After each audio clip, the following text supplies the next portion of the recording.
Well, good morning. It is Black Maternal Health Week. It's now in its fourth year. It was started by reproductive justice groups under the umbrella Black Mamas Matter Alliance in 2018. I'm really excited today. I'm Erin Maye Quade. I use she, her pronouns. I am the UnRestrict campaign manager, and I'm here with Representative Ruth Richardson, a champion in the legislature. Representative Richardson, I'll let you introduce yourself. Thank you, Erin, for the invitation to meet with you today. I'm excited to be able to uplift Black Maternal Health Week. I'm Ruth Richardson. I represent District 52B, which includes Mendota Heights, Sunfish Lake, Inver Grove Heights, and portions of Vegan. Yes, I know our districts are like close together, but not quite. We're just like out here in the south suburbs. I'm really glad to be with you today. The first thing that I want to talk a little bit about is just to acknowledge the killing of Dante Wright. We know that at UnRestrict Minnesota, our vision is to achieve full reproductive justice here in Minnesota, which means every person is able to decide to have a child, not have a child, raise children they choose to have in safe and thriving communities. And we know that Black mamas and mothers of Black men and girls and children experience what we call physical weathering, meaning their bodies actually age faster over the course of their life because of, the actual discrimination and the anti-Black racism and just the things that happen over and over again. And this makes pregnancy obviously riskier at an early age. We know that Black women are 3 to 4 more times likely to experience pregnancy-related death than white women. And in some states, it's actually like 17 times higher, right? It's not just, that's like an average 3 to 4 times. And these are a lot of times preventable. And so, we are talking about Black maternal health this week. But I think it's just important that we acknowledge that like state violence can look a lot of different ways, right? State violence can mean forcing someone to give birth.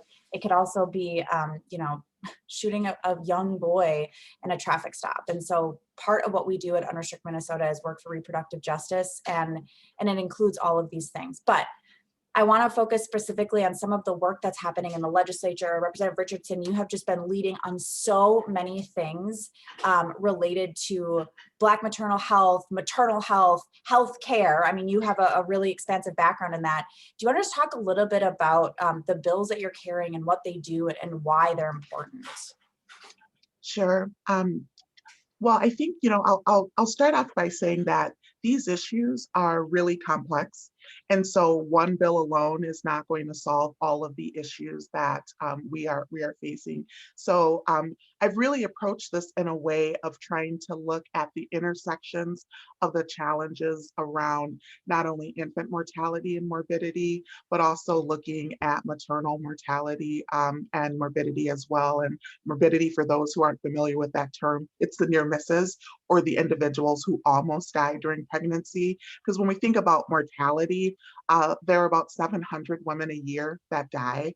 But thinking about morbidity, there are many more individuals that have near-death experiences. And as you mentioned, oftentimes these are things that are preventable from a mortality perspective and from a morbidity perspective as well. And so a couple of the bills that are moving this session, House File 660, the Dignity in Pregnancy and Childbirth Act bill, really takes a strong, hard look at our medical systems because we know that when we see these disparities and we hear that Black women are 3 to 4 times more likely to die from pregnancy-related causes, and when we look at the data and the research and we know that you can control for all the factors, income, you can control for education, general overall health and well-being, nutrition, substance use disorder status, mental health status, Access to health care. socioeconomic status, yes, access to health insurance. At every level, Black women are much more likely to die. So one of the important components of House File 660 is on requiring anti-racism and implicit bias training for birth personnel in hospitals and freestanding birth clinics to have annual training on anti-racism as it relates to maternal and infant child health. I think it's really important that, you lifted up the weathering aspect that has a real impact, but there's also a reality that the voices of Black women are not being heard or valued equally within healthcare realms, be it hospitals, freestanding birth clinics. And so it's really about lifting up the piece of ensuring that people are understanding that it's not just a weathering issue. It's also about listening to Black women as well. That bill also would serve to extend mortality reviews to include morbidity so that we could have more understandings about those near misses to be able to better serve women. And finally, it would create a model curriculum working with Dr. Rachel Hardiman and her new equity facility at the University of Minnesota. We have access to the best of the best when it comes to researchers. And so this bill really tries to lift that work up. A couple of other bills that I'm carrying, I'm carrying health. Really quickly.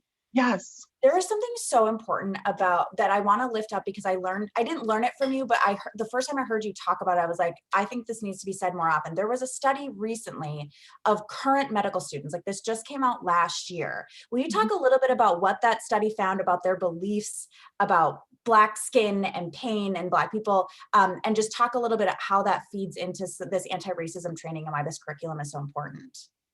Sure. I mean, when we talk about the impacts of systemic racism and we talk about racism being a public health crisis, this is not a new phenomenon. This is something that really has been baked in and embedded into our medical system.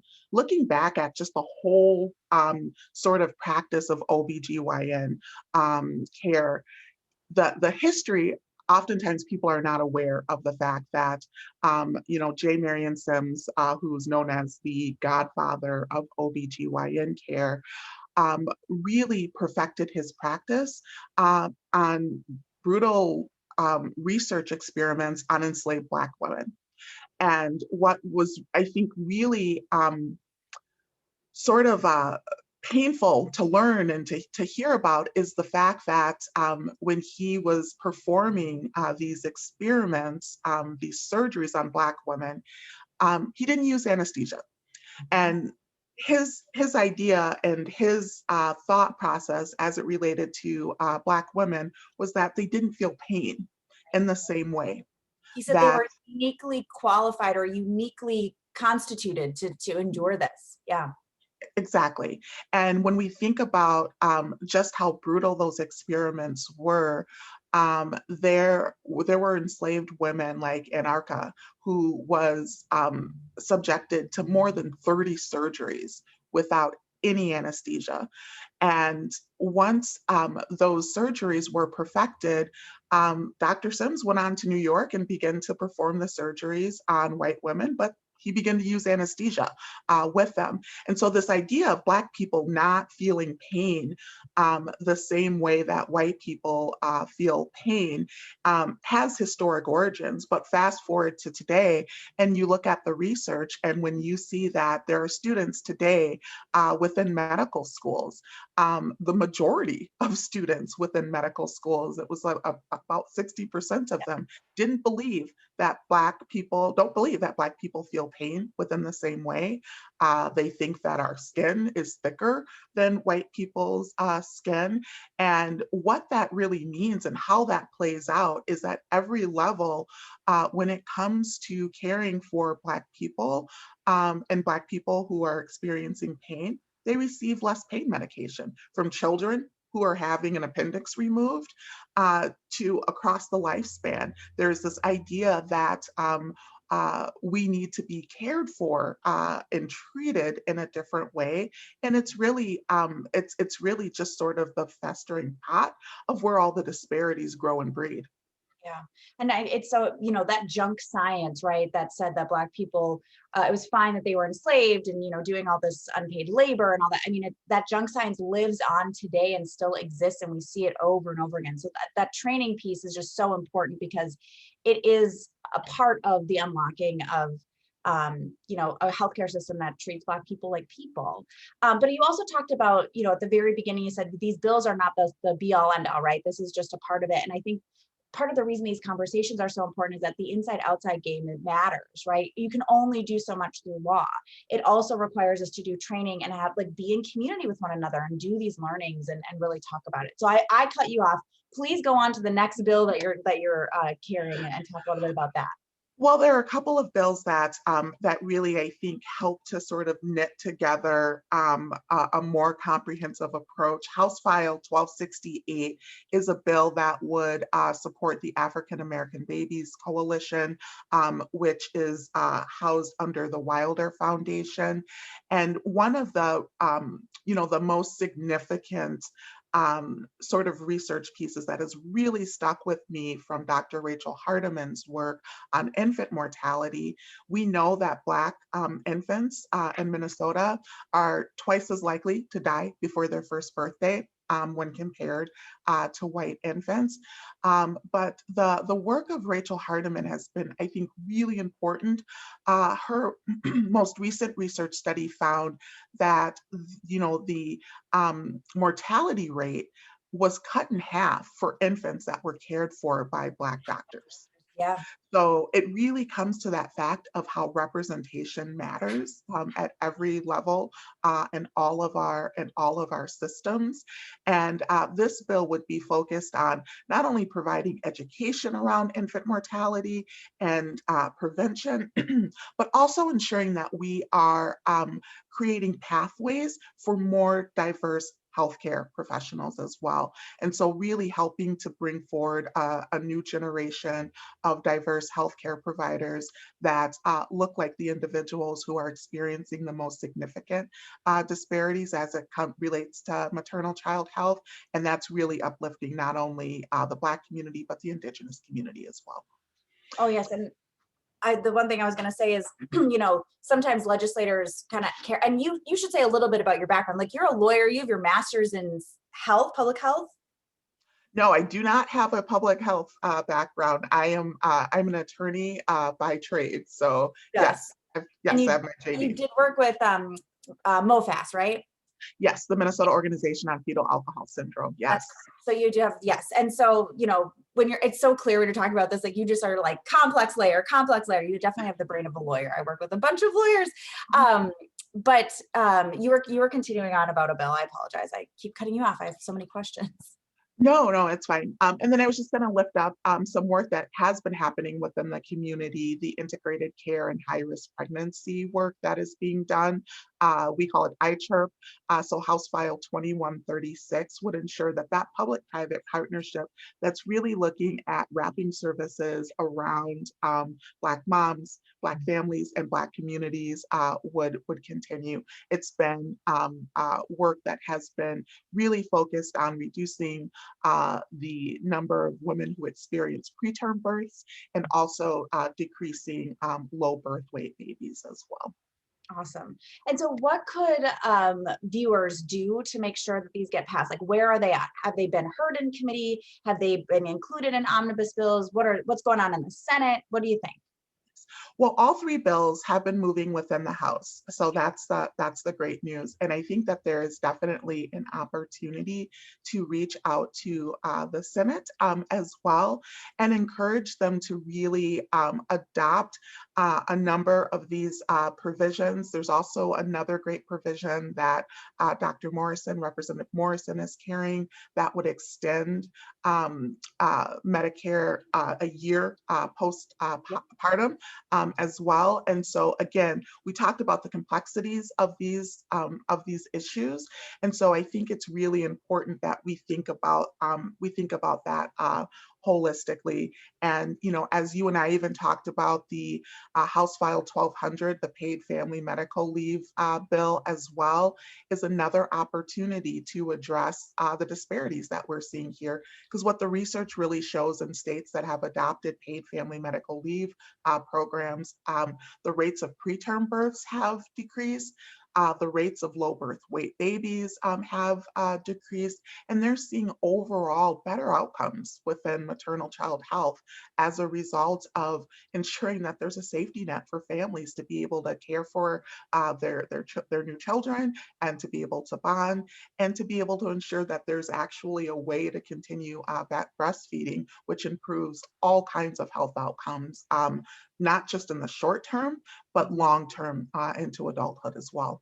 And to heal and rest, right? They call the first 3 months after giving birth the like fourth trimester. It is a Thank really you. important part of becoming a parent.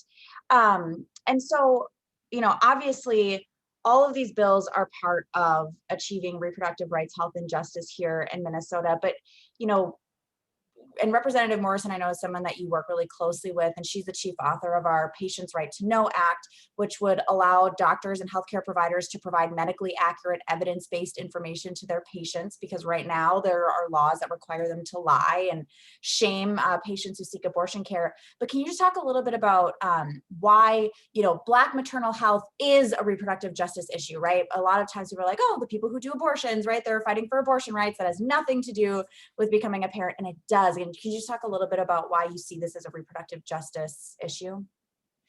Sure. When you think about the sort of the history of Black women and reproductive health through centuries, there has been much that has been outside of our control, in terms of not only thinking about when you become pregnant, or how you become pregnant as well. And we know that when we think through what the healthiest pregnancies look like, the healthiest pregnancies are planned pregnancies, just bottom line, because there are so many factors that can influence pregnancies and have impacts. And we also know that the majority of pregnancies, like within the United States, are unplanned as well. But I really think that what we have here before us when we think about Black maternal health, and we think about uh, this whole idea of Black Maternal Health Week, it's really an opportunity to lift up the voices and the stories of so many people that haven't been heard over the years. And really, the focus that we have on Black Maternal Health Week right now, I think it can really be boiled down to the fact that because these disparities impact all Black women, not just poor Black women, not just uneducated Black women, but the fact that we have people like Serena Williams, Beyonce Knowles, individuals who experience severe morbidity events related to their pregnancy. It's really given a voice to all of the people who have come before, who have experienced challenges. And the work that I do around um, reproductive justice and reproductive rights was really born out of the stories that I heard as a little girl growing up. I remember doing this project for school, and we were supposed to tell like these stories of our birth, and talking to my mom and talking to my aunts, it really struck me the stories I heard from them were not these stories of nesting and bonding and these stories of joy. It was stories of giving birth in segregated hospitals and being treated horrifically. It was stories of loss. And so that was something that always stuck with me, in terms of, so interesting how something that should be this like joyful event is surrounded with so much pain and loss for a community. And so that's why the work that I do here at the legislature is really an extension of what I was doing before I was elected. Yeah. Wow. Yeah, that is so real. I don't think I have anything more to add to that, because that was just really beautiful. So I am going to let you have the final word and just say, again, we said that folks should reach out to the Senate. Is there a specific chair or specific senators they should reach out to? Well, I always encourage folks to reach out to Senator Benson. She has talked about her commitment to doing some work in terms of addressing these disparities. I think that as people are becoming more aware and they are understanding the realities that these disparities that we are seeing, they're not disparities that Black women are going to be able to educate their way out of. They're not going to be able to buy their way out of these disparities, nor are they going to be able to healthcare access their way out. So it's really going to take us looking at the complexities of these issues and really understanding that racism is literally killing communities.